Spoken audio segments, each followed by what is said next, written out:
qu'on remarque d'abord dans cette roche, c'est cette pâte, cette masse grise qui ne présente pas de gros cristaux jointifs, comme on en avait l'habitude. On peut observer en revanche quelques tout petits phénocristaux noyés dans cette pâte sombre de verre. Il s'agit donc ici d'une texture microlithique. Les deux petits minéraux blancs laiteux que l'on observe ici sont des feldspaths. Mais pour en apprendre un petit peu plus sur cette roche, il va falloir sortir le microscope polarisant. Comme très souvent en lumière polarisée non analysée, les teintes apparaissent assez ternes. Mais on peut déjà ici confirmer la texture microlithique. On voit bien ici les phénocristaux qui baignent dans ce mélange de petites paillettes et de verre qui correspondent à la pâte grise qu'on observait tout à l'heure sur l'échantillon macroscopique. En lumière polarisée et analysée, on comprend que les phénocristaux correspondent à des feldspaths, soit des plagioclases, soit des orthoses.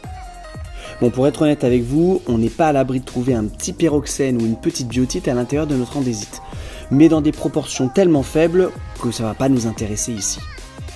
En revanche, ce qui va être très intéressant dans l'andésite, c'est son pourcentage de silice. Cet oxyde de silicium est présent en grande quantité, entre 52 et 63% de la masse totale de la roche.